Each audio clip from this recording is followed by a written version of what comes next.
Bueno, ¿cómo están? Feliz sábado. Mi nombre es Marcelo, no confundí con mi hermano Fernando, que lo deben conocer un poco más porque trabajó más tiempo acá en la Asociación del Sur.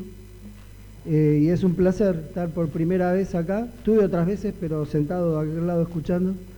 Y ahora tengo la oportunidad de compartir con ustedes el mensaje. Mi función es ser el coordinador de la asociación o el director de mayordomía, que tiene una función muy especial desde hace unos 9 años, desde que el pastor Ted Wilson asumió la conducción de la iglesia a nivel mundial.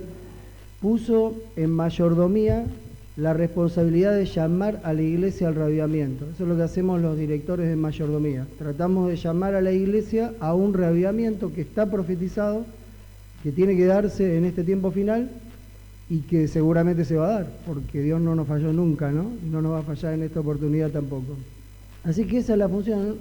La gente se preguntó en el momento que el pastor determinó esto a nivel mundial, ¿por qué mayordomía tenía esa responsabilidad? ¿Por qué no la tenía otro departamento, ¿no? Y la idea es sencilla, esta es la idea de mayordomía.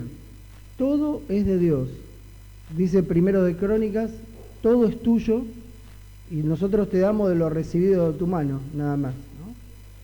Pero todo es de Dios. ¿Qué es todo? De lo cual Dios es el dueño. Todos los talentos, todos los tesoros materiales que yo tengo, talentos son inmateriales, el tiempo que es inmaterial y el templo del espíritu, las 4T de la mayordomía, que es mi cuerpo. Entonces, esas cosas me dio Dios, es todo lo que tengo en esta tierra. Cualquier cosa que yo tengo puede ser englobada en estas 4 cosas. Yo no soy el dueño, soy el administrador, el mayordomo. Y Dios me la dio, no para probarme a ver qué haces con esto y te voy a ver, sino que Él está esperando que yo ponga esas 4T totalmente al servicio de la misión que Él esperaba que yo tuviera en esta tierra. Y es más, me dio esas 4T en cantidades distintas de acuerdo a la misión. Hay gente que vive muy poco tiempo, tiene muy poco tiempo de vida, mueren de pequeños algunos, pero su vida cumplía una misión con ese tiempo. Otros van a vivir muchísimo, van a ser referentes de la familia, Dios quiere que sean consejeros, que unan a la familia, van a vivir muchos años. Unos tienen menos tesoros, otros tienen más. Unos tienen menos talento, otros tienen más. Pero Dios nos dio esas 4T al tamaño justo de la misión que Él quiere que cumplamos. Si nosotros la cumplimos, somos felices, porque esa es la felicidad de la vida, estar en lo cierto, aprobados por el Espíritu Santo, que estamos caminando en la misión que Dios nos dio, y ayudamos a la predicación de su mensaje de salvación en toda la tierra. Como todo es de Él y nosotros administramos, la idea de un reavivamiento y una reforma sería ser conscientes de eso y poner las 4 cosas que Dios me dio en las manos de Él. Porque nosotros, pónganse a pensar, nosotros nacimos desnudos, no teníamos nada, ni habíamos decidido nacer, fue una decisión de Dios, milagrosa, entre tantas posibilidades, billones de posibilidades de no haber nacido, nosotros estamos acá, porque esa célula masculina y esa femenina se unieron y entre millones de probabilidades de que fuese otras células y estamos nosotros acá. Eso no es casualidad, eso es providencia. Y ahora nosotros tenemos todo eso y nosotros somos los administradores de Dios. Si nosotros ponemos más tiempo en las manos de Dios, que es el dueño, más talentos, más tesoro y más nuestro cuerpo como un sacrificio vivo y santo delante de Dios, eso es un reavivamiento. O eso conduce a un reavivamiento. Por eso estamos encargados de llamar al reavivamiento. Y cuando una persona necesita ser reavivada, y la iglesia cristiana necesita un reavivamiento, ¿no? Cuando la persona necesita ser reavivada, quiere decir que no está muerta, porque si no necesitaría ser resucitada, no está dormida solamente, sino necesitaría ser despertada, pero está en una situación muy crítica y necesita ser reavivada o reanimada, usando un término más médico, ¿no? Tenemos que reanimar a esta persona. ¿Por qué? Porque tuvo algún accidente, algo, o algún problema de salud que requiere una atención urgente. Y los síntomas son claros. La persona se mueve poco. Apenas se mueve, vos no te das cuenta, está ahí, está entre la vida y la muerte, ¿no? Y el síntoma de nosotros como cuerpo de Cristo, como iglesia, es que nos movemos poco.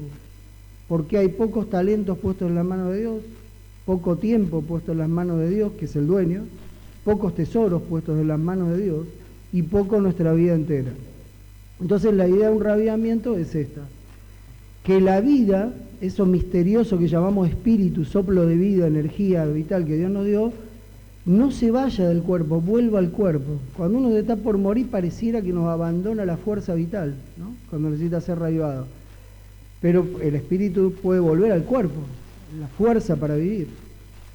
Por eso es que el Espíritu Santo, que es la vida de la iglesia, del cuerpo de Cristo, necesita venir para producir y ser el protagonista principal de este reavivamiento que la iglesia está a punto de vivir. Va a venir acompañado de un montón de manifestaciones que nosotros las llamamos lluvia tardía. Son manifestaciones sobrenaturales del Espíritu Santo que hace además de su trabajo normal, porque Él naturalmente trabaja en nuestra mente, mediante la conciencia, para aprobarnos o desaprobarnos en nuestros pensamientos, palabras y acciones. Y digo pensamiento porque el pecado es mucho más que una acción. El pecado que está en la mente, dice Jesús, explicando en Mateo 5 la ley, dice que cualquiera que odia a su hermano en su corazón ya lo mató.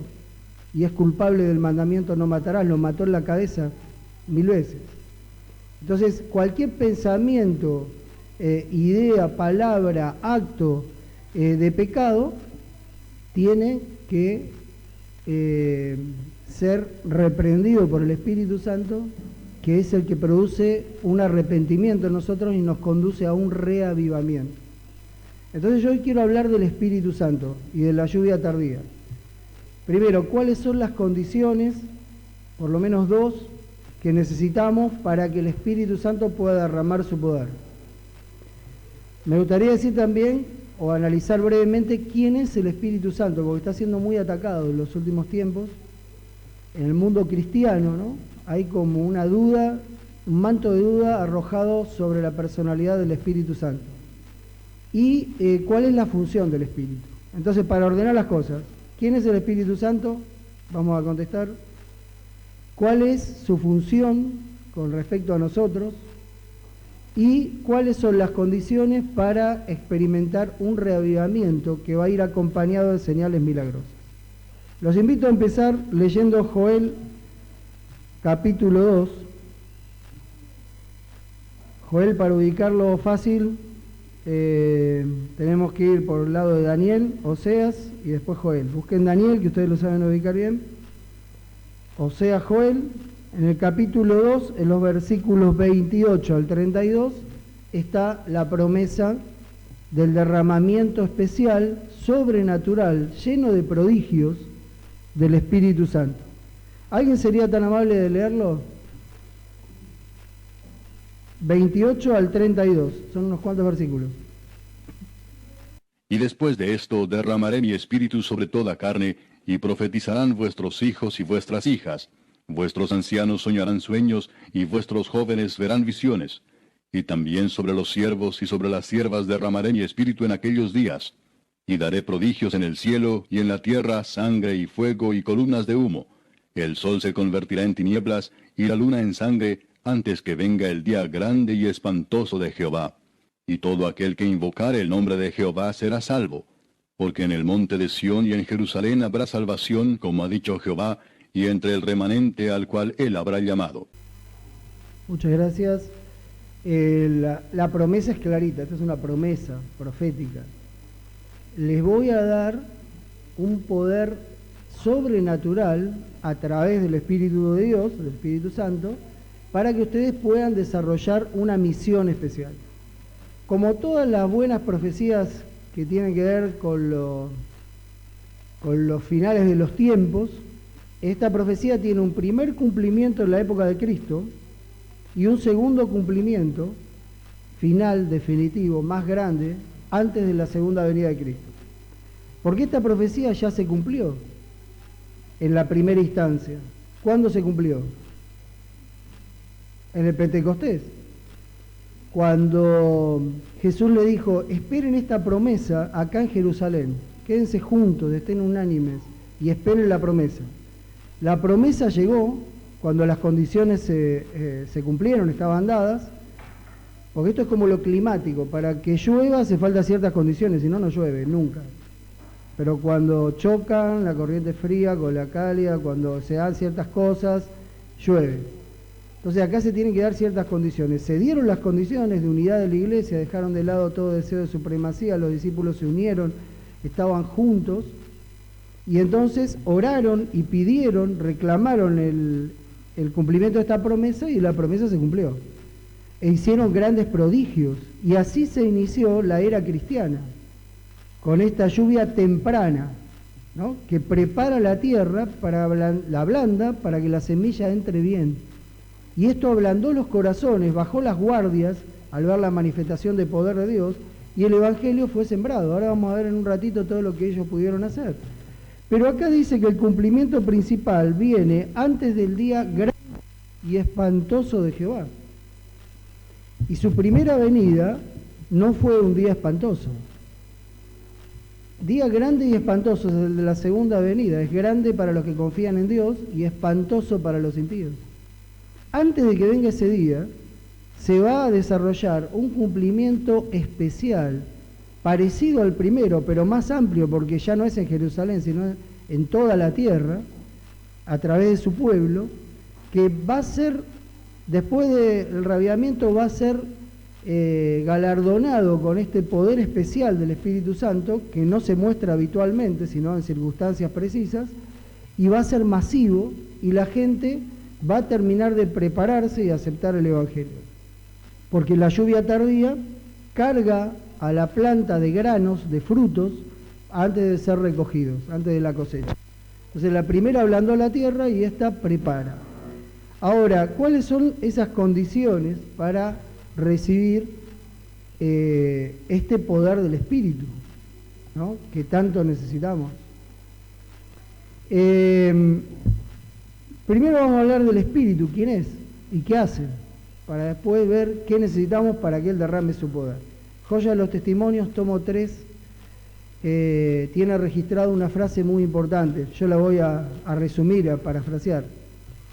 Hablamos poco del Espíritu, pensamos poco en el Espíritu, pedimos poco su poder, y por eso hay sequía y muerte espiritual en la iglesia. Si la iglesia está apática y tiene sequía espiritual, es porque nosotros hablamos, pensamos y pedimos poco el poder del Espíritu Santo. Entonces la idea de hoy es hablar del Espíritu Santo. ¿Quién es? ¿O qué es, según algunos, ¿no? Porque algunos dicen que no es un ser personal, es una fuerza, un viento, ¿no? El mundo evangélico en general dice el Espíritu Santo es un viento, ¿no?, algo que sopla. Se confunden por la palabra, porque la palabra espíritu quiere decir viento en griego, neuma. Nada más que los nombres de la divinidad no fueron puestos en base a la esencia, sino a la función. Él actúa como el viento. El Padre actúa como un padre, pero no lo creó al Hijo, vivió siempre el Hijo con él. El otro actúa como un hijo en el plan de salvación. Y el Espíritu actúa como el viento, pero no es viento. Otro grupo que nos visitan los domingos muy temprano en la mañana golpeando la puerta, dicen que no es un viento, dicen que es una fuerza eléctrica, corriente 220, pero es una fuerza también, no es una persona, es una corriente 220 que viene sobre el ser humano y lo electrocuta y lo mueve. Otro error, porque la Biblia dice claramente que el Espíritu Santo es una persona, lo deja ver claramente, no una persona humana, una persona divina. Nosotros no sabemos definir porque nunca nuestra mente nos llega a comprender lo que es la personalidad divina, pero es una persona divina. ¿Cómo lo sabemos?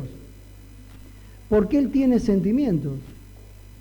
Yo lo puedo poner triste, no contristéis al Espíritu. Si yo lo puedo poner triste, Él no es una fuerza, porque yo a la electricidad no la puedo poner triste, y al viento tampoco. Y si además de eso tiene voluntad y razonamiento, Pedro le dice a Ananías y Zafira: ustedes le mintieron al Espíritu Santo. Si yo le puedo mentir, no es el viento, porque yo al viento no le puedo mentir, ni es como la electricidad, porque no le puedo mentir, es un ser personal, tiene sentimientos, dirige a la iglesia. El Espíritu me dijo: no vayan a esta ciudad donde ellos pensaban ir, vayan a la otra. Entonces es una persona divina, que tiene una función, la función del viento. ¿Cuál es la función del viento? Empujar. El Espíritu Santo tiene una sucursal en mi cabeza, que se llama conciencia, que me empuja y constantemente produce en mí la necesidad de conocer a mi Creador y de ser llevado a sus pies. Que yo me resista es otra cosa, que cauterice y peque contra el Espíritu, cauterizando el llamado, es otra. Pero Él empuja como el viento. Cristo en la cruz me sube como Hijo de Dios que vino a depender del Padre, hizo el sacrificio por nosotros, Hijo del hombre porque vino a servir al hombre también, me sube al Padre una vez que yo acepto su sacrificio en la cruz, y el Padre me recibe como un padre, valga la redundancia, en la familia como el Padre al Hijo pródigo. Ese es el plan de salvación. El Espíritu empuja, Cristo me sube y el Padre me recibe. Y yo soy de vuelta traído al seno de la familia donde nunca debí salir porque yo era hijo de Dios. Y como el Hijo pródigo me perdí, pero me rescataron. Tan importante es la función del Espíritu que los que no conocieron la Biblia, la ley de Dios, en la conciencia les sirve de ley. En el juicio, los que no pudieron escuchar de Cristo, los que no conocieron el mensaje de salvación, van a ser juzgados por sus conciencias. Fíjense qué importante que es. Y la conciencia es movida por el Espíritu. Por eso hay gente que en el cielo, dice Zacarías, le va a decir a Jesús: ¿qué son esas heridas en tus manos? Fueron salvados por Cristo, porque solo por Cristo hay salvación. Pero ellos ni conocían a Cristo. Dice el Espíritu de profecía: si alguien se lo hubiera presentado, lo hubieran aceptado. Pero fueron fieles al dictado de sus conciencias. Y están ahí. Porque cualquiera que mata, aunque nunca haya leído No matarás, se siente mal. Cualquiera que adultera, se siente mal. Cualquiera que deshonra a sus padres, a la noche se siente mal, porque el Espíritu lo inquieta. Porque la ley de Dios está escrita en la conciencia de las personas por el Espíritu Santo. Menos el mandamiento del sábado. Los que de chicos no éramos adventistas, hicimos actividades el sábado y no sentíamos ningún cargo de conciencia. Jugábamos al fútbol, trabajábamos el sábado. ¿Por qué? Porque esa es la señal de Dios. Por eso es la señal de Dios, ¿no? Y no tengo tiempo a hablar de eso, para no irme por otro tema. Pero el resto de la ley está escrita claramente en la conciencia. Y el Espíritu Santo tiene un papel fundamental. ¿Qué hace el Espíritu Santo? El viento de Dios, en su función, ¿no? Tiene dos funciones principales. Vamos a ver un sobrenombre del Espíritu, ayúdenme a leer en la Biblia, y a partir de ahí sacamos por lo menos dos funciones básicas. Mateo 12, 28. Jesús acaba de echar fuera demonios y los fariseos lo están criticando y le dicen que lo hace por el poder de Satanás. Y Jesús se da cuenta de lo que están murmurando y va a responder en defensa del Espíritu Santo. ¿Y qué va a decir Jesús? ¿Quién puede leer? Mateo 12, 28. 12, 28. Pero si yo echo los demonios por el Espíritu de Dios, entonces ciertamente el reino de Dios ha llegado a vosotros. Perfecto. Dice, ojo con lo que están diciendo, porque yo estoy haciendo estos milagros. Él vino 100% hombre, ¿eh? La divinidad de él no estaba para los milagros. Lo hago por el poder del Espíritu Santo. Echo fuera demonios por el poder del Espíritu Santo.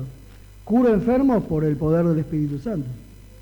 Cualquiera lo podría hacer. Los discípulos hicieron las mismas cosas que Cristo, hasta resucitaron muertos, sanaron paralíticos, ciegos, hicieron de todo, porque el Espíritu Santo es el que hacía esas obras. Ahora, el mismo episodio en Lucas 11:20, no lo vamos a leer, pero búsquenlo, porque el versículo está igual, solamente que en lugar de poner Lucas, el Espíritu de Dios, usa el sobrenombre del Espíritu. Díganme solamente el sobrenombre del Espíritu. El dedo de Dios. Uno dice si por el Espíritu de Dios, el otro en la misma ocasión registra si por el dedo de Dios hecho fuera demonios. O sea que al Espíritu le dicen el dedo. Y los sobrenombres son buenos porque nos dicen mucho de la gente, ¿no? Más que el nombre nos dice el sobrenombre. ¿Por qué este sobrenombre del Espíritu, el dedo de Dios? Porque los dedos tienen una función especial cuando hay algún inconveniente en el medio. Por ejemplo, cuando hay mucha distancia, para comunicar algo nosotros usamos los dedos. Esperá, dejalo para después, todas las señas que tenemos. Los sordomudos, que tienen el problema de que no pueden escuchar ni hablar, usan las señas, ¿no? Que ya están preestablecidas. Los presos de distintas celdas tienen otro código, y en fin. Entonces, primera función del dedo de Dios, comunicar un mensaje. Lo corrobora segunda de Pedro 1:21, donde dice la Biblia que los santos hombres de Dios, los que escribieron la Biblia, los profetas, escribieron siendo inspirados ¿por quién? No dice el Padre ni el Hijo, aunque actúan en conjunto y lo decidieron. Pero como Dios es un Dios de orden, el que hace las comunicaciones a los hombres es el Espíritu Santo. Por eso nosotros pedimos la guía del Espíritu Santo al estudiar la Biblia para que nos clarifique lo que Él inspiró, ¿no?, a los profetas. Entonces, primera función, comunicar un mensaje. Y siempre que viene, comunica.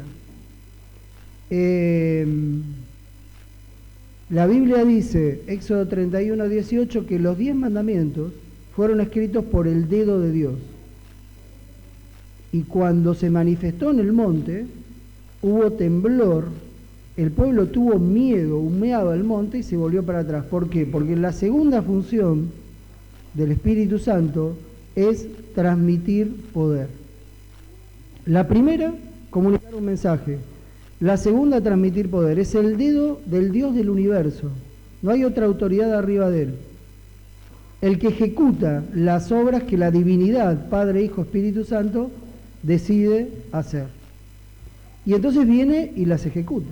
Acuérdense del emperador romano, en el circo romano. Estaba sentado arriba en la platea, había mucho ruido, porque unos hinchaban para un gladiador y el otro para el otro. Y como hay ruido, él no se puede comunicar con la voz, se tiene que comunicar con los dedos. Ese dejalo, acomodá esto, correlo para un lado. Con los dedos, el emperador transmitía un mensaje, comunicaba, porque había ruido. Nosotros tenemos ruido de pecado, Dios no nos puede hablar directamente. Tiene que hablar por los dedos de Dios, el dedo de Dios, el Espíritu Santo. Y peleaban dos gladiadores, 20 minutos, uno está en el piso, el otro lo va a matar, los soldados lo tienen porque está cebado, una hinchada grita que lo maten porque quería ver sangre, los otros que son simpatizantes del que está en el piso dicen que no lo mate, y hay ruido. Y el emperador hace uso de su poder, ¿con qué? Con el dedo. Le pone me gusta, ¿no?, diríamos hoy, y vive. Si le pone no me gusta, está muerto. Quedó un dicho de eso, ¿no? Dice, el jefe de tu trabajo te bajó el pulgar. ¿Qué quiere decir? Te sacó todo el apoyo, te mató. ¿Sí? O te aprueba, o le gustás, o te bajó el pulgar. El dedo del emperador tiene poder. Entonces, da poder y comunica mensajes. ¿Se van a acordar? Es el dedo de Dios.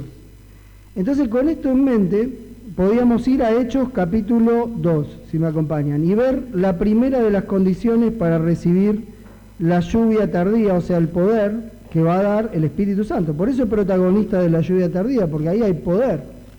Tiene que haber comunicación y poder. ¿Quién mejor que el Espíritu Santo? Cuando un cristiano no habla del Espíritu, no lo pide a su poder, no ora por el Espíritu Santo, no tiene poder. No tiene poder para que su carácter sea transformado, parecido al de Cristo. Es siempre el mismo, por más intenciones buenas que tenga. Está en pecado, no va, no avanza. Y una iglesia que no ora y no tiene en cuenta el Espíritu Santo y no pide el Espíritu, no tiene poder, tampoco, ¿no? ¿Qué dice Hechos capítulo 2? De paso, les digo la primera condición, es grupal, la segunda es personal, se las digo un poquito después. La primera es personal, la grupal la dejamos para después. La condición personal es esta. Se ve claramente en la Biblia, ahora lo vamos a ver acá también. Yo tengo que tener deseos de ganar almas para Cristo. Esto es algo serio, porque no todos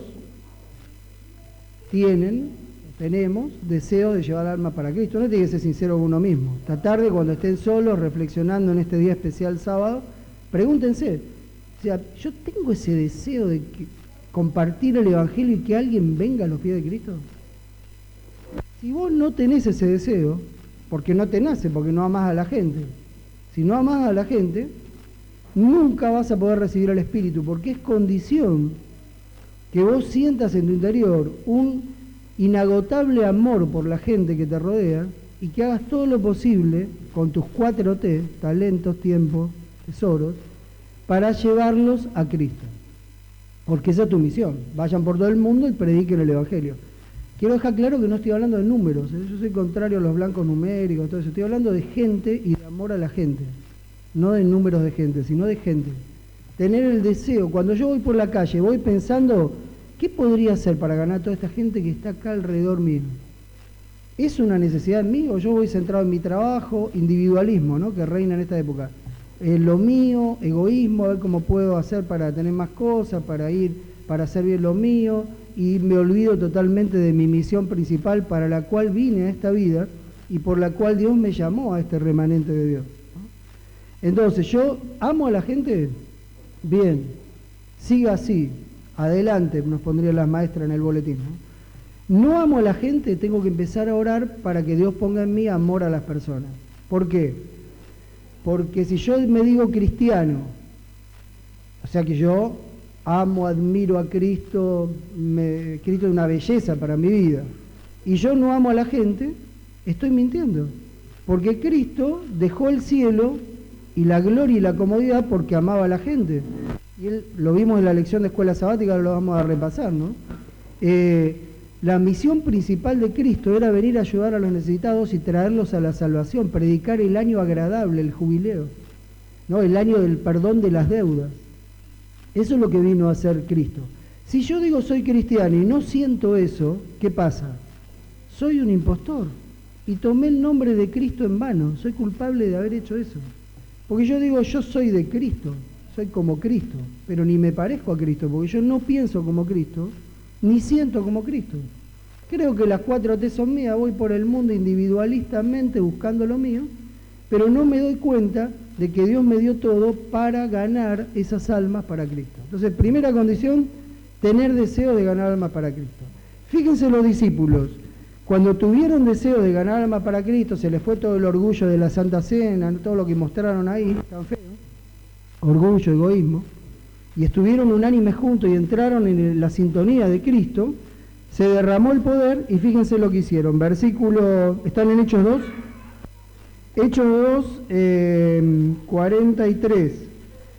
Muchos prodigios, maravillas y señales, ¿no?, prodigios como dicen en otras versiones, eran hechas por los discípulos. Enseguida, cuando estuvieron en sintonía, Dios les dio poder. Pero después de que ellos demostraron que tenían deseos de cumplir la orden de Dios, de ir por el mundo y predicar el Evangelio. ¿Cuántos se bautizaron? Versículo 41. 3.000. 3.000, Piensen bien, nosotros en toda la Asociación del Sur, con todos los que somos, creo que somos 13.000 o algo por el estilo, en toda la parte sur, bautizamos 600 personas por año, con todo un esfuerzo terrible de todo. De paso marca que nos falta algo, ¿no?, este reavivamiento. Ahí predicó Pedro y se bautizaron 3.000. Predicó 10 minutos, habrá predicado, fíjense el sermón que está ahí. Cortito. Y no había dicho nada que antes no hubiese dicho, no predicó un sermón novedoso. Predicó lo mismo, arrepiéntanse y bautícense. Y la gente respondió, ¿por qué? Porque ahora iba acompañado de manifestación de poder, la predicación, bajaron todas las defensas de la gente y aceptaron 3.000. Unas semanas después, todavía bajo el efecto del Pentecostés, que fue todo un periodo, Hechos 4:4, se sumaron 5.000 más. Eran 120 en el aposento, supongamos 500 con los que despidieron a Cristo cuando fue elevado. Eran 3.000 más al otro día y unas pocas semanas después eran 8.000 más, porque se habían sumado 5.000 más. Increíble crecimiento. Al final del primer año eran, según algunos autores, 1 millón y según otros 2 millones, según los historiadores. Imagínense, en 70 años habían pasado de 120 o 500 a 2 millones, o a 1 millón. Es un crecimiento increíble. ¿Qué fue lo que produjo ese avivamiento? Que ellos pidieron el poder del Espíritu y el Espíritu volvió al cuerpo de Cristo, a su iglesia, y se reavivaron, y todos sus dones, puestos al servicio de Dios, todo su tiempo y sus talentos, las 4T, estuvieron a disposición del Señor, que es el dueño, y que es el que finalmente me las dio, y las va a recuperar o las va a dejar descansar cuando yo me muera, porque no me llevo nada. Yo vine desnudo, administro 4T, soy mayordomo y me voy desnudo. Y ojo, porque se nos pasa el tiempo más rápido de lo que pensamos. ¿En qué momento nosotros teníamos la edad que tenemos ahora? ¿Cómo pasó todo esto? Y lo único que queda es si fui fiel por amor a Dios, por el sentir de Cristo, en llevar adelante el Evangelio o no. Tengo una frase para leerles acá. Dice así, es del espíritu de profecía. Dice, los discípulos no pidieron una bendición para ellos mismos en Pentecostés. Estaban preocupados por la carga de las almas. Una carga se lleva en la espalda. Yo me imagino cuando leo esto, que ellos estaban preocupados por la carga, como que sentían un peso en la espalda, ¿no? Una mochila. Sigue diciendo, el Evangelio debía ser conducido hasta los confines de la tierra, y ellos reclamaban el poder que Cristo había prometido. Fue entonces cuando el Espíritu Santo fue derramado y miles se convirtieron en un solo día. Fue ahí, ¿eh? ¿Cuándo fue? Cuando ellos sintieron la preocupación por las personas, o sea, sintieron deseos de llevar almas a los pies de Cristo, cumplían la condición, y entonces reclamaron el poder, y Dios se los dio porque tenían la condición cumplida. Ellos amaban a la gente, habían aprendido a amarla al lado de Cristo, porque Juan y Santiago querían que descienda fuego del cielo con lo que estaban en contra de ellos, ¿no? Pero fueron transformados, y ahora sentían amor por la gente, y sentían un deseo impresionante de cumplir la misión de traerlos a este mensaje de salvación, a este Cristo con el cual ellos habían convivido y lo conocían, ¿no? Y ahí se derramó. Entonces, si yo quiero recibir al Espíritu, tengo que estar en acción. Acá dice sentir la carga de las almas y estar trabajando con mis 4T a full para el dueño de las 4T. Y si no, no la voy a recibir jamás. No pensemos, la va a recibir parte del pueblo, porque el pueblo está profetizado, la va a recibir. Pero también está profetizado que casi por partes iguales, una parte está opuesta, y dice qué manifestaciones raras estas nunca pasaron acá, y la otra va a recibir todas estas cosas. ¿De qué lado vamos a estar? No depende de esta primera condición. Si yo amo a la gente, tengo que orar para amar a la gente como Cristo las amó. Hay una diferencia muy grande entre jugar el partido por amor a la gente y mirar el partido desde la platea. Cuando nosotros éramos chiquitos, mi papá trabajaba en Boca, era empleado del club, Boca Juniors. Nosotros éramos 4 varones, yo soy el mayor de los 4, y nos quería llevar a la cancha. Ellos no conocían el Evangelio en ese momento, y logró convencerle a mi mamá de llevarme a la cancha con la idea de que él me iba a dejar en la platea con un socio amigo, y cuando él terminaba de trabajar en el segundo tiempo que cerraban las puertas, entonces él venía y se sentaba conmigo. Y entonces genial, mamá con dudas dice, bueno, solo Marcelo, que era, yo tendría, no sé, 8 o 9 años, pero el más grande de todos. Y entonces me llevó.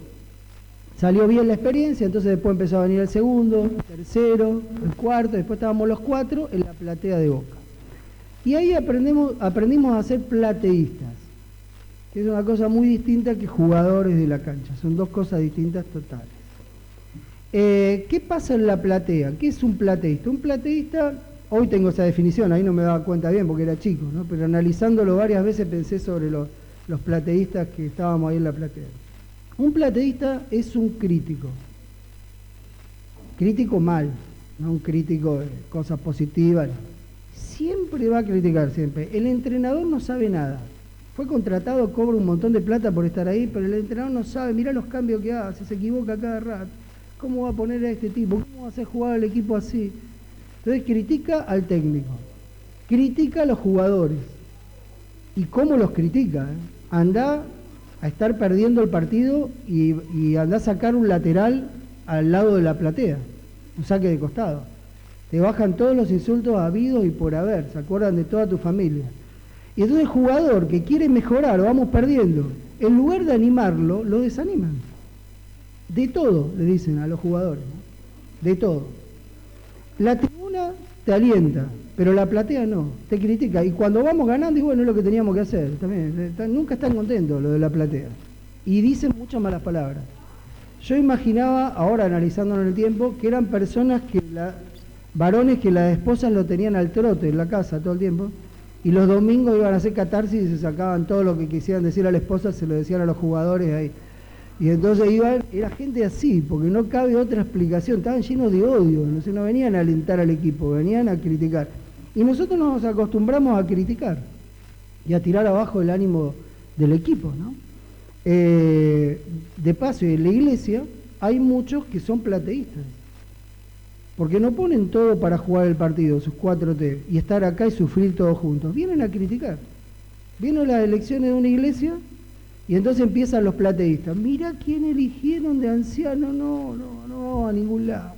El director misionero, otra vez este tipo, otra vez, no, el jefe de diaconisa, ¿no? Y empezamos, y después les llega a los jugadores la crítica y los desanima. Los pocos que querían jugar, que le dieron la responsabilidad, se sienten mal. ¿Por qué? Porque su equipo, la platea, no está con ellos, no le da el visto bueno, la confianza, ¿no?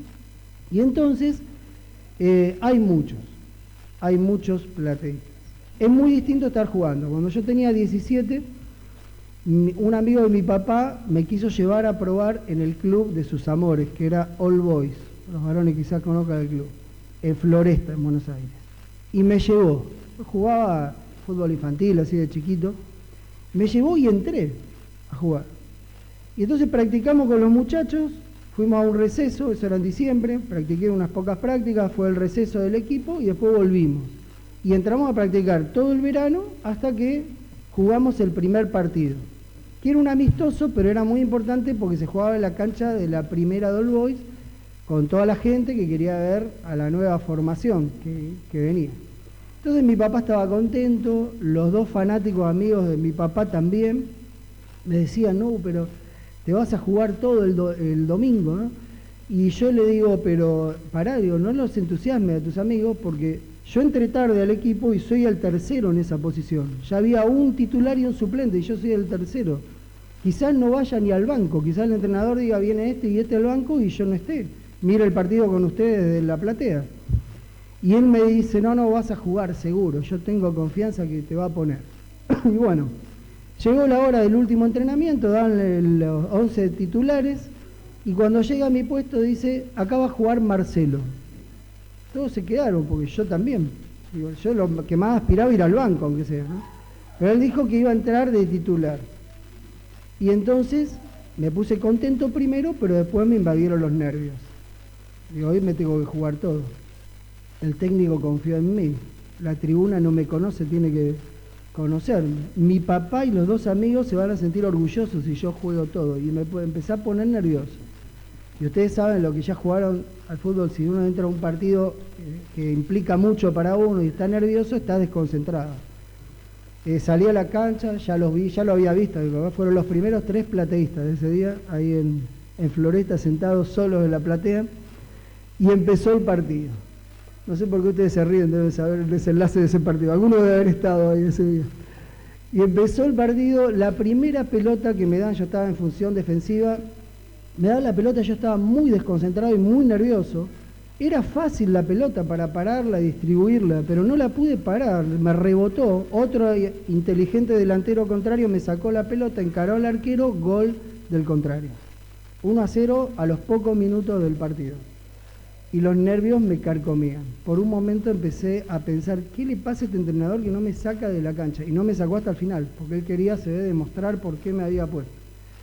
Fui a sacar un saque de costado, con el equipo perdiendo, del lado de la platea donde estaba mi papá. Ni les cuento.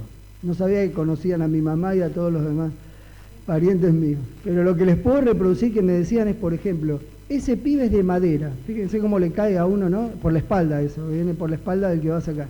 Es de madera. ¿Quién lo trajo al club? Buscaban al culpable. ¿Quién lo trajo al club? Era pobre uno que estaba ahí al lado de la platea. Y si sabían lo linchaban. Y dice, no puede jugar en este club, no sé, de todo ese tipo de comentarios. Yo me puse peor de acomplejado, peor de... porque el que las hace las paga, ¿no? Yo antes gritaba desde arriba, ahora estaba yo adentro. Y el partido siguió. Y sobre el final, faltando unos 10 minutos más o menos, un delantero nuestro entra en el área, penal para nosotros. Oportunidad del empate que ya merecíamos a esa altura, ¿no? El equipo merecía. Y lo va a tirar él, porque era el mejor pateador de penales, y alguien, seguramente el capitán, le habrá dicho, no, déjalo que lo patee Marcelo. Entonces viene y me da la pelota, dice, dale, animate, dale. Y yo, a ver cómo lo puedo decir, no nos ofendamos los varones, pero las mujeres son mucho más sinceras con lo que sienten cuando hay que expresar, ¿no? Si fuera una mujer le hubiera dicho, no puedo patear porque estoy re nerviosa, ¿no? Hubiera dicho una mujer, mirá, me tiemblan las piernas, no puedo patear. Pero los varones somos medio orgullositos, ¿no? Y entonces, ¿cómo le voy a decir que me tiemblan las piernas que no puedo patear? Estábamos terminando el partido. Entonces, agarré la pelota con seguridad, le digo, claro que lo voy a patear, ¿no? Le agarré la pelota y fui hacia el punto penal. Tratando de impresionar al arquero y a la tribuna con la seguridad mía. Puse la pelota, la acomodé, ¿no? Tomé carrera para atrás, haciéndome el seguro, el que estaba cancherito, como seguro que lo metía, ¿no? Y cuando miré el arco, escuché el silbato y el arco se me movía, créanme. No sabía qué arco patear, porque es como se corría en distintas direcciones. Y a mí me habían enseñado de chiquito, jugando al fútbol, me había dicho una vez un entrenador que si yo estaba nervioso, tenía que patear fuerte el penal. Cuando vos estás nervioso y si no sabés dónde patear, a cualquier lado, pero fuerte, lo tenés que matar al arquero. Si el arquero la agarra, tiene que entrar con la pelota y todo dentro del arco, con toda tu vida, toda tu fuerza, pegar. Entonces yo me concentré en esa idea que me vino a la mente y tomé carrera. No sabía ni dónde iba a patear y le entré a la pelota muy abajo y salió muy arriba. No sé dónde, no sé si habrá quedado dentro de la tribuna o habrá sobrepasado los límites del estadio, pero al mejor estilo Higuaín ese día, yo me perdí ese penal que nos daba la oportunidad. Terrible tarde para mí en Floresta, nefasto debut en Floresta. Pero ese día estuve pensando muchísimo toda esa semana. Y yo pensé, qué lindo que era estar en la platea. Porque en la platea vos te tomás un jugo, no transpirás nada, tomás y criticás. Esa es tu función. Pero adentro vos tenés que cambiar el aire, parece que te morís, te chocan, te pegan, no te dan espacio. Eso de por qué no le cambió la pelota al que estaba allá, no lo podés vivir adentro porque tenés 5 o 6 adelante que no lo ves al otro. No es tan fácil como mirar desde arriba, ¿no? Entonces ahí es otra realidad. Jugar un partido, para los que juegan, es muy distinto que mirarlo de la platea. Acá también. Si nosotros jugáramos todos más con nuestros talentos, tiempos, tesoros, y hubiera menos plateístas, yo les aseguro que goleamos, porque somos el pueblo remanente de Dios, y estamos llenos del poder del Espíritu, si así lo deseamos. Los invito a ir a Hechos capítulo 19 para leer lo que le pasó al Messi de la selección, Pablo, de la selección de los apóstoles, ¿no? Antes quiero decirle esto, para seguir un poco en la parábola o la figura esta deportiva. El Espíritu Santo es el director técnico de la iglesia. Si la iglesia es el equipo, y hay plateístas y hay jugadores, y el Espíritu Santo, ¿quién es? El Espíritu Santo es el técnico, persona clave, porque es la que marca la estrategia del juego, es la que transmite ánimo al equipo, un equipo juega animado y seguro de acuerdo a lo que le transmitió el entrenador. Los mismos jugadores pueden descender o pueden salir campeones de América con distintos entrenadores y son los mismos. ¿Por qué? Porque el entrenador es clave. Y los discípulos le hacían caso, porque decían, el Espíritu nos dijo, como dije antes, no entres acá, vayan allá. Él dirigía la estrategia. Entonces nosotros debiéramos estar atentos a cómo el Espíritu Santo dirige la estrategia para que nosotros vayamos adelante en la predicación. Entonces, acá aparece el Messi de la selección, Hechos 19, ¿están ahí? Aparece Pablo. Pablo va a predicar a la ciudad de Éfeso. Cuando estaba en Éfeso, llegó a Éfeso, se encontró con 12 personas que habían sido bautizadas por Juan el Bautista. Esas 12 personas eran cristianos como él, se descubrieron, se animaron y se hablaron. Acá no está todo el diálogo, voy a tratar de imaginarlo al diálogo. ¿Por qué? Porque no entendemos por qué Pablo le preguntó eso. Para mí que ellos le preguntaron a Pablo, ¿vos sos el famoso Pablo? Cuando él dijo, me llamo Pablo. ¿Ese que escuchamos hablar? Sí. ¿Cómo hicieron? Contanos en Tesalónica, en Colosas, ¿cómo hicieron para predicar? Y Pablo les contó. Dice, ¿y a ustedes cómo les va en Éfeso? Dice, no, acá Éfeso es difícil. No. Neuquén es muy difícil para predicar el Evangelio. Están en otro Buenos Aires, no sé, está para cualquiera, pero Neuquén no, acá es mucho más difícil. Y entonces él les dijo, ¿cómo difícil, no? Habrá pensado Pablo. Y él les preguntó, perdón muchachos, versículo 2, ¿están ahí conmigo?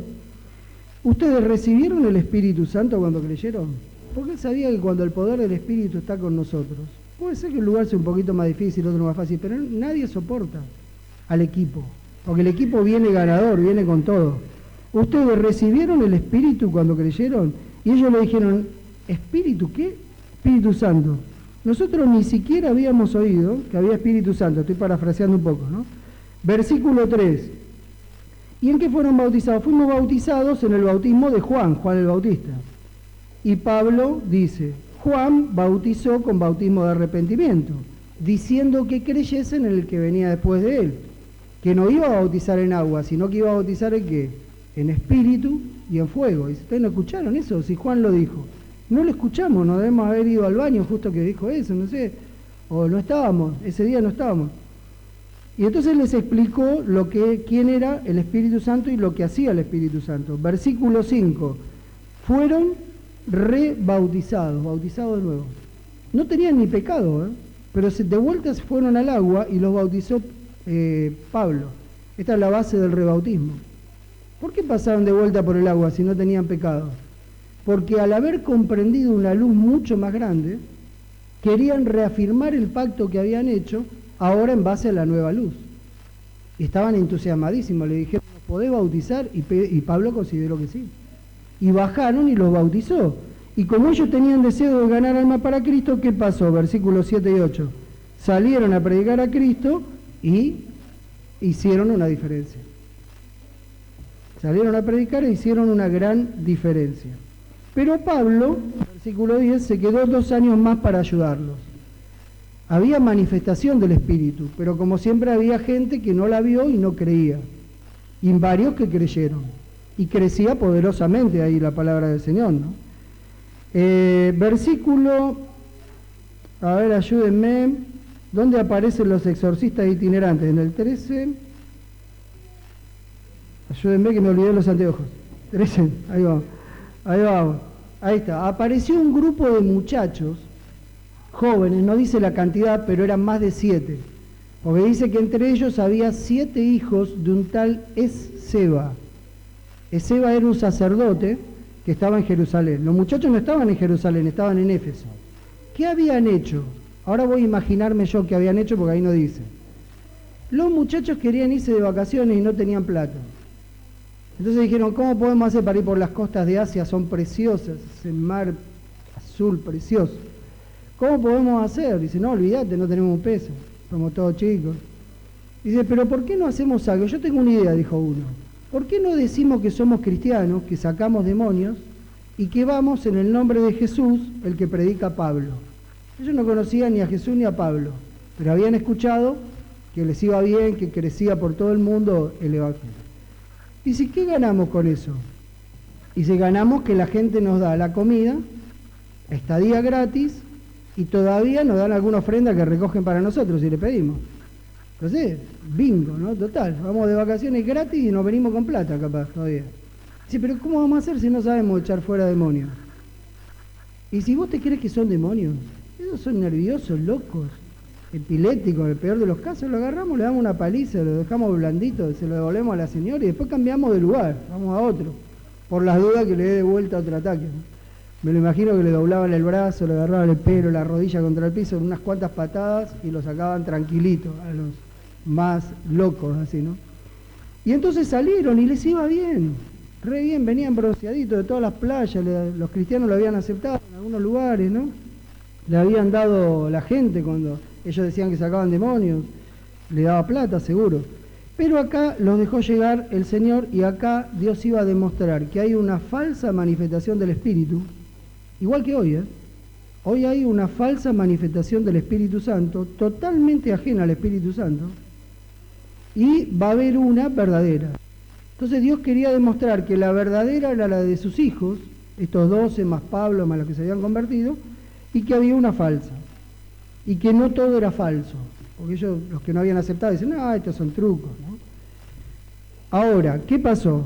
Le trajeron un endemoniado, versículo 14 y 15, le trajeron a ellos un endemoniado de verdad, con todas las reglas Hiram, ¿no?, del endemoniado, ojo para afuera, espuma por la boca, este era un endemoniado, pero ellos como no distinguían, dijeron, bueno, un nerviosito que espuma por la boca. Dice, déjelo por acá, señora, déjelo acá. Lo metieron, le cuidaron todas las ventanas para que no se escape, lo metieron en el medio y la fórmula mágica. En el nombre de Jesús, el que predica Pablo, te mando que salga de él. Vamos, muchachos. Y se le iban a tirar encima cuando el demonio habló. Con voz de ultratumba causó miedo y lo frenó. ¿Qué dijo el demonio? Ahí está en la Biblia. 15. Está claro. A Jesús usa el verbo ginosco, quiere decir lo reconozco como una autoridad. ¿Por qué? Porque el demonio es un ángel caído, Jesús es el arcángel Miguel, arjejefe, angelón, mensajero, él es el jefe de los ángeles en la división de organización del cielo, y lo conocía perfectamente, todos los días lo veía antes de la caída, y sabía el poder, sabía que los arrojó del cielo en batalla, sabía que no podía hacer nada. Entonces dice, si estuviera Jesús acá, yo salgo corriendo, reconozco que es una autoridad. Uso otro verbo para Pablo, como diciendo, estoy familiarizado con Pablo. Porque ustedes saben, hoy leí a la mañana de otro tema, estaba leyendo de Elena de White, pero describí algo parecido. Cuando los demonios están en concilio, yo usando esto del deporte diría en el vestuario, ¿no? Y Belcebú, el príncipe de los demonios, les habla. La tarea que te di, ¿la hiciste con el peticito Pablo? Y alguno habrá dicho, este no era el demonio, este no trabajó nunca con Pablo, porque solo había oído, estaba familiarizado. Trabajó otro, u otros, más inteligente que este, le mandaba los mejores a Pablo, ¿no?, que tenía. Y entonces le dijeron los dos inteligentes, o tres que estén ahí, le habrán dicho, mira, el peticito ese es imparable. Excitamos a todos para que lo apedreen. Quedó hecho un póster, lo tiramos afuera de la ciudad. No se movía, pensamos que estaba muerto, pero Dios decidió mantenerle el hilito de vida y se recuperó. Pero nos quedamos tranquilos porque dijimos, con el susto que se llevó, todo quebrado, machucado, este no vuelve nunca más. Pero está peor que antes. Y entonces te escuchaba, ese número 10 es excelente, no lo para nadie, ¿no? Y entonces estaba familiarizado, lo escuchó muchas veces los intentos de los enemigos sobre Pablo. Y yo escuché de Pablo, reconozco a Jesús como autoridad. Y ahora la pregunta del $1.000.000. Pero ustedes, ¿quiénes son? Buena pregunta, ¿eh? Para nosotros, buena. ¿Quiénes somos nosotros a la hora de enfrentarnos a las fuerzas del mal, al equipo del enemigo, ¿no? ¿Quiénes somos? Nos reconoce como gente de oración, de estudio de la Biblia. De paso, nosotros fomentamos para el reavivamiento que estemos todos en el creer en sus profetas o reavivados por su palabra. No puede faltar uno de nosotros ahí. Porque no hay reavivamiento si no leemos la Biblia todos los días. No hay, imposible. Nadie lo piense, ni lo imagine, porque no va a ser, ¿no? Y entonces, en este marco, ¿qué hizo? El demonio se tiró arriba de ellos, fíjense, ¿están ahí? En lugar de ellos arriba del demonio, el demonio se tiró arriba de ellos, los zarandeó para todos lados, los agarró de las túnicas, lo hizo rebotar contra las paredes del techo entre ellos, cabeza y cabeza. Imagínense todo lo que habrá pasado ahí, ¿no? Salen casi muertos y casi desnudos, dice el relato. O sea que le había desgarrado la ropa de la paliza que les dio a todos juntos, por lo superior de su fuerza al lado de las fuerzas humanas, ¿no? Y entonces la gente pudo distinguir que había dos tipos de manifestación. La falsa, que se hace con motivo de mostrarse, de ganar plata, de tener privilegios, como hacen algunos hoy. No tienen nada, hablan del Espíritu, pero su corazón y su mente están lejos de Dios y del Espíritu de Dios. Y la que va a venir, la verdadera, la que se daba en Pablo, la que se daba en los que estaban con Pablo, que realmente hacían cosas sobrenaturales por el poder del Espíritu Santo. Versículo 20 creo que es: así crecía poderosamente la palabra del Señor. Así creció, así fue adelante. Y para ir cerrando, quiero decirles algo, ¿no? Volver a la frase que tenemos que hablar más, pensar más, pedir más por el poder del Espíritu Santo, para ser soldados valientes. Pero ¿cuál es la condición que nosotros debemos tener grupal? La personal es amar a la gente y querer traerlos a los pies de Cristo. ¿Cuál es la grupal? Que si no se da la grupal, no llueve. Porque acá hay mucha gente que ama a la gente y que hace mucho por ganar a la gente. Pero evidentemente no somos la mayoría, ¿no? Cuando fui pastor de Mendoza, una vez íbamos a inaugurar una iglesia, llegué antes, tenía tiempo libre, que es muy raro en un pastor, para poder reflexionar un poco, y miré un cartelito que habíamos puesto todas las iglesias en el frente. En un costadito ahí, yo lo había puesto en todas las iglesias, pero como vino de la asociación yo ni lo había pensado, lo metí ahí. Era la época de Misión Global. Decía Misión Global y abajo el lema, 1 millón en acción, no sé si se acuerdan. El problema es que en ese momento éramos 12 millones. Yo dije, ¿cómo 1 millón? Yo no lo había pensado eso. El blanco a alcanzar es tener 1 millón de jugadores. ¿Qué quiere decir? Los demás, ¿dónde estaban? En la platea. Había más de 11 millones en la platea, y era una realidad el lema, ¿no? No había ni 1 millón en acción de los 12. Hoy somos 22. Crecimos en neto 10 millones, no es poca cosa, ¿eh? Pero supongamos que había 500.000, había un 5% de jugadores, 95% de plateístas. Ojalá fueran hinchadas, no las abuelas capaz que no se pueden mover más, pero que oran por vos, por el evangelismo. Ojalá fuera la hinchada que te tira para adelante. Pero no, son plateístas, ¿no? Y yo me humillé delante de Dios ese día, digo, Señor, perdóname, porque es una vergüenza para mí como pastor de la iglesia que nosotros seamos una iglesia que tiene tanta gente inactiva con semejante mensaje quemándole las manos. Hoy estamos mejor, ¿eh? Yo creo que podemos llegar a estar en un 40-45% de activos. ¿Cómo lo sé? Por la cantidad de gente que ganamos en poco tiempo. En neto, ¿eh? Sin contar los que se fueron desglosados, los que murieron, nada. 10 millones, casi nos duplicamos en pocos años. Quiere decir que hay más gente que le hizo clic la cabeza y que se puso en las manos de Dios para trabajar con las 4T al servicio del Señor. Pero todavía falta, estoy seguro, porque si no se hubiera derramado el Espíritu. Y les voy a leer la condición final, y con esto cerramos, para tener el Espíritu. Dice así: servicio cristiano. El gran derramamiento del Espíritu Santo que va a iluminar a toda la tierra con su gloria no va a acontecer hasta que tengamos un pueblo iluminado que conozca por experiencia, de adentro de la cancha, por experiencia, lo que significa ser colaboradores de Dios. Por supuesto con las 4T. Cuando nos hayamos consagrado plenamente y de todo corazón al servicio de Cristo, Dios lo reconocerá por un derramamiento sin medida, esto es la lluvia tardía, de su Espíritu. Pero esto no ocurrirá mientras la mayor parte de la iglesia, acá está la condición, no colabore con Dios.